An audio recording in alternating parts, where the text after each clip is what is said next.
Σήμερα θα κάνουμε κούκκι σοκολάτας. Η συνταγή που θα σας δώσω είναι για ένα μπισκότο. Την έχω προσαρμόσει έτσι ώστε να κάνετε ένα μεγάλο μπισκότο. Είσαι στο σπίτι, δεν έχεις πολλά υλικά και θέλεις κάτι να φας. Τσακα τσακα τσακα τσακα τσακα τσακα, τα ανακατεύεις, ούτε μίξερ ούτε τίποτα. Ψήνεις ένα μπισκότο.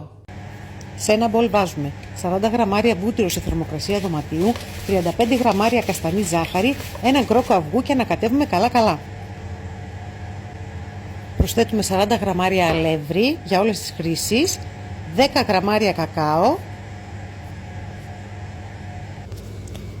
λίγο αλάτι και μισό κουταλάκι του γλυκού baking powder.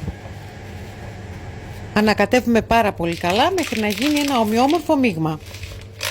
Στο τέλος προσθέτουμε και 40 γραμμάρια τσίπ σοκολάτας. Ό,τι σοκολάτα έχετε στο σπίτι, είτε λευκή, είτε γάλακτος, είτε σκούρι, το ίδιο νόστιμο θα γίνει. Έτοιμο για ψήσιμο. Ψήνουμε στους 180 βαθμούς Κελσίου για 10 λεπτά.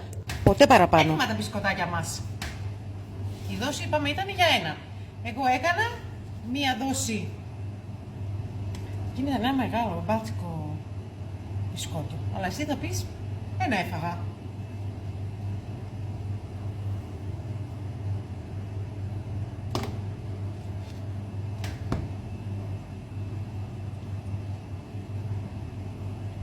Μην πείτε στο Στάθη ότι τρώω γιατί ξεκινήσαμε δίαιτα.